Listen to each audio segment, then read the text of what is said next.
On January 16th, 1934, a Nazi customs official arrived at the door of the Kaiser Wilhelm Institute for Cell Physiology with a stack of papers. A recently issued Nazi decree required scientific institutes to obtain a special license for the purchase of ethanol.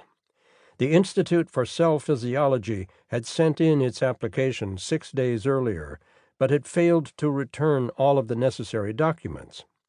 Noticeably missing was a declaration of Aryan descent from its director, Otto Warburg. The Nazi official had brought along a blank form so that this oversight could be corrected. Like most of the other scientific institutes of the Kaiser Wilhelm Society, the Institute for Cell Physiology was located in Dahlem, a quiet neighborhood of elegant villas in the southwest corner of Berlin. Though connected to the city by train, Dahlem, sometimes called the Oxford of Germany, was a small world unto itself, home to a significant portion of the greatest scientists alive. In the years before the Nazis came to power, it would have been hard to walk from one end of Dahlem to the other without bumping into a Nobel laureate. Otto Warburg himself had won the Nobel Prize only 3 years earlier. He was considered by many to be the greatest biochemist of his generation. Standing on the doorstep of Warburg's Institute, the Nazi customs official, Mr. Tesch, was likely wearing the uniform of his office, with a green swastika-adorned sash visible on the sleeve of his long wool coat. As Tesch would have known, it was no accident that the Declaration of Aryan Descent was missing from Warburg's application for an ethanol license. Warburg may have been the most famous Jewish name in all of Germany. Though best known as the family behind the legendary Hamburg-based M.M. Warburg and Company Bank, the Warburg influence extended beyond finance.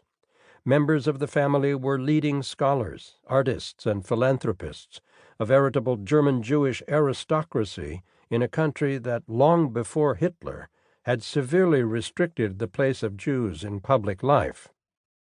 Otto Warburg's mother was not Jewish, but it only took one Jewish grandparent to make him a non-Aryan, according to the Nazi regulations of 1933.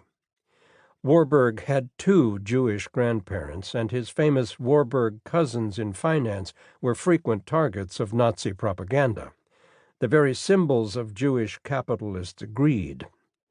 Given that Warburg also lived with a male servant rumored to be his homosexual partner, he had as much reason to fear the Nazis as almost anyone in Germany. The door to the institute was opened by an employee, probably one of Warburg's research assistants, who told the Nazi official that Warburg was unavailable. Tesch left the blank Aryan descent form with the employee, making clear that he needed it returned within 48 hours. 3 days later, still awaiting the filled-out form, Tesch called the institute. A secretary answered and passed the handset to Warburg. "I served in the military and was an officer," Warburg blared into the phone. "It is out of the question that I will sign this form." Though Tesch already knew that Otto Warburg was not of Aryan descent, there was something else about Warburg that he likely did not know when he placed that call. Whether Warburg was the greatest biochemist of the era was debatable, but he was almost certainly the most self-important biochemist who ever lived.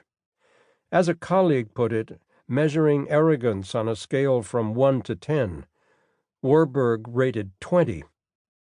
Warburg was so enamored with himself that he once refused even to be photographed with a group of scientists he deemed beneath him, and a number of the scientists in the group were Nobel Prize winners. For someone entirely convinced of his own greatness, the idea of Nazi lowlifes telling him which chemicals he could and could not order was almost unthinkable. As Warburg once put it to his sister, "Ich war vor Hitler da." I was here before Hitler.